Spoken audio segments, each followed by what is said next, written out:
आज हम लोग रीजनिंग के एक और महत्वपूर्ण टॉपिक आकृतियों की गणना और आकृतियों की गणना में भी एक महत्वपूर्ण टॉपिक आयतों की गणना और चतुर्भुजों की गणना, इस पे चर्चा करेंगे।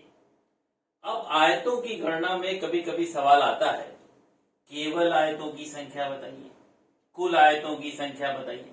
तो कुल आयतों की संख्या मतलब चतुर्भुजों की संख्या, ठीक है। तो अगर कभी कभी सवाल में आपसे ये पूछे कुल आयतों की संख्या कितनी है, ठीक, तो आप चतुर्भुजों की संख्या से उसको पता लगाएंगे। अब जरा देखो मैं क्यों इन शब्दों का इस्तेमाल कर रहा हूं। यहां पर जो मैं इस्तेमाल करूंगा, मैं यहां पर आपको सिखाऊंगा कि कैसे आप अगर किसी एक बड़े वर्ग या आयत को छोटे छोटे वर्ग या आयतों में बदला जाए, तो आपको चतुर्भुजों की संख्या पूछे और आयतों की संख्या पूछे तो कैसे आप निकालेंगे। सबसे पहले इस डायग्राम को लेते हैं। ये अलग अलग डायग्राम मैं आपको कराऊंगा। पहले इस डायग्राम को लेते हैं। यहां पर मैं आपको पहले सिखाऊंगा कैसे आप निकालेंगे चतुर्भुज, और फिर आपको निकालना सिखाऊंगा वर्ग कैसे निकालेंगे। चतुर्भुजों की संख्या में से आप वर्गों की संख्या को घटा देंगे तो आयतों की संख्या निकल जाएगी, माने केवल आयतों की संख्या, केवल उसमें केवल रेक्टेंगल। चतुर्भुज का मतलब उसमें वर्ग और आयत दोनों शामिल है। तो कभी कभी आयतों कुल आयतों की संख्या पूछे, माने चतुर्भुजों की संख्या पूछे, तो आप देख लेना क्या चतुर्भुजों की संख्या का उत्तर दिया है। अगर वो आंसर होगा तो उसको लगाना, अगर वो ना मिले तो आयतों की संख्या। पर अगर शब्द इस्तेमाल कर दे केवल आयतों की संख्या, तब आप केवल और केवल आयत को लेंगे। अब आइए जरा इधर, अब हमें यहाँ पे निकालना है। सबसे पहले हम निकालना सीखेंगे चतुर्भुजों की संख्या, ठीक है। तो करना क्या है, कुछ नहीं, सिंपल सा काम करिए। अगर किसी एक बड़े वर्ग या आयत को समान लंबाई और चौड़ाई वाले आपके वर्ग में बांटे, ठीक है, तो आप इसमें से अगर आपसे पूछे आयतों की संख्या, चतुर्भुजों की संख्या, वर्गों की संख्या, तो आपका तरीका क्या होगा। अब उसका आप देखिए सूत्र मैं कैसे इस्तेमाल करूंगा। पहला काम इसमें आप डालिएगा खानों में नंबरों की संख्या, हॉरिजॉन्टल क्षैतिज में, फिर ऊर्ध्वाधर। अब अगर आपसे पूछा है इसमें चतुर्भुजों की संख्या, अगर आपसे पूछे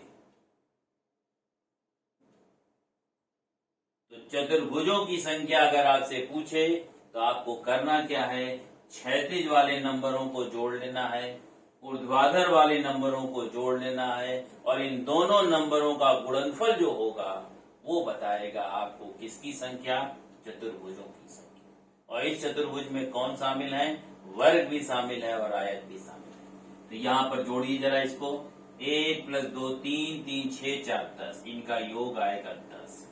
इधर भी योग कितना आएगा, 10। तो आपको करना क्या है, क्षैतिज का योग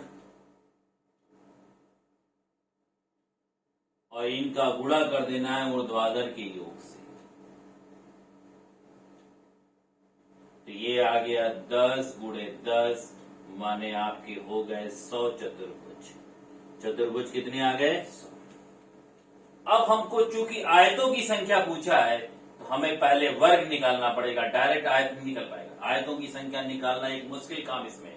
तो आप चतुर्भुजों की संख्या का आपके पास सूत्र है और वर्गों का सूत्र आपके पास है, तो चतुर्भुज में से वर्ग घटा देंगे तो आयतों की संख्या निकल आएगी। अब हम निकालेंगे वर्गों की संख्या। वर्गों की संख्या निकालने के लिए हमारे पास सूत्र क्या है कि अगर ये जो खानों की संख्या अगर बराबर हो, ठीक, अगर बराबर नहीं हो और बराबर हो, दोनों का अलग अलग सूत्र इस्तेमाल कर देना। अगर बराबर हो तो आपको करना क्या है, चाहे बराबर ना हो, ये सूत्र दोनों में काम करेगा। आप जो सबसे बड़ी वाली संख्या इसका गुणनफल करेंगे और इसके बाद आपका काम क्या है, इसमें एक एक कम करते जाएंगे। 4 में से 1 गया 3, इधर से भी कम हुआ 3, 2 × 2 + 1 × 1। आप ध्यान से देखें तो ये वर्गों का योगफल है। इसके लिए अगर दोनों तरफ अगर आपके अंक बराबर हो तो हम लोग σn² लगा देते हैं। σn² का मतलब प्राकृत संख्याओं के वर्गों का योगफल, और वो सूत्र क्या होता है, n + 1 2n + 1/6।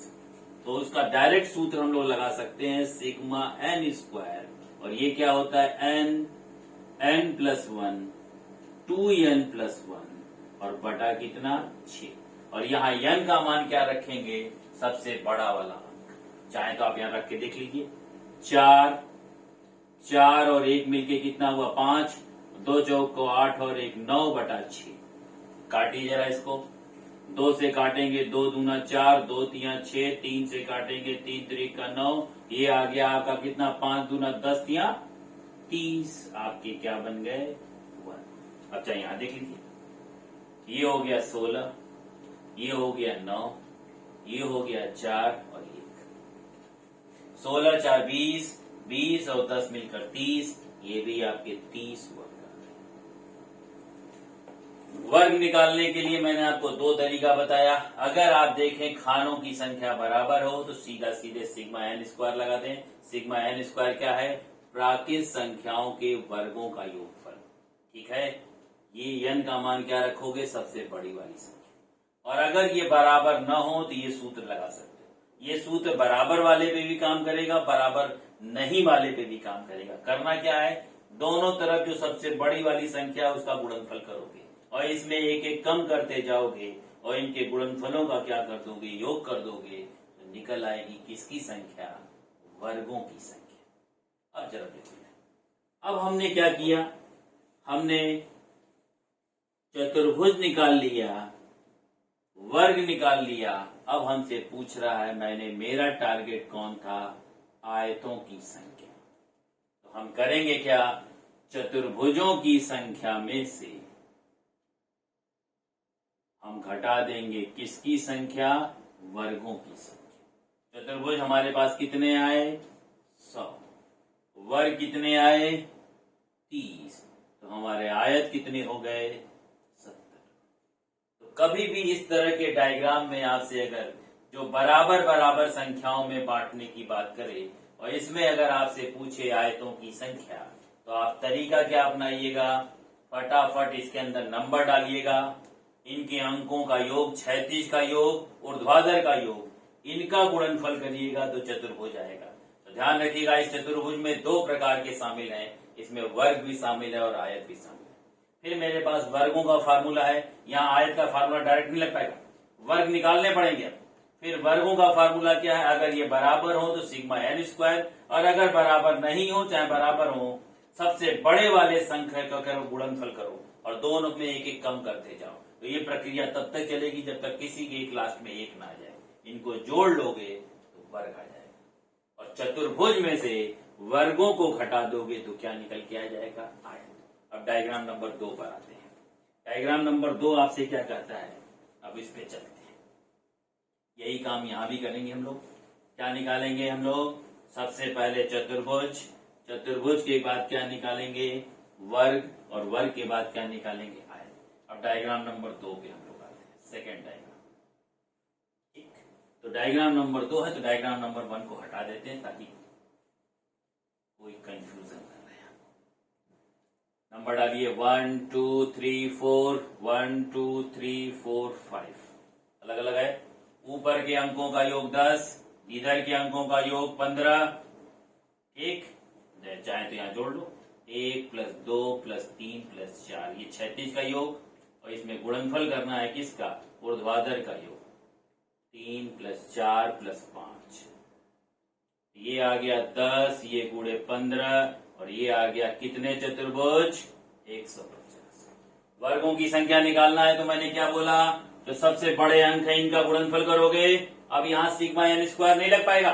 Sigma N square के लिए क्या था, मैंने बोला कि दोनों तरफ संख्या बराबर हो तब सिग्मा एन स्क्वायर लगाएगा। अगर अलग अलग होगी तो गुणनफल करोगे सबसे बड़े अंक का, फिर इसमें एक एक कम करते जाओगे। 5 का ये 4 और ये 4 का 3, फिर 4 का 3, 3 का 2, फिर इसका 3, इसका 1, अरे इसका 2 और इसका क्या हो गया 1। अब देखो 5 चौक को 20, 12, 6 और ये 2, 12 6 18, 18 2 20, 20 और 20 मिलके कितना हुआ 40।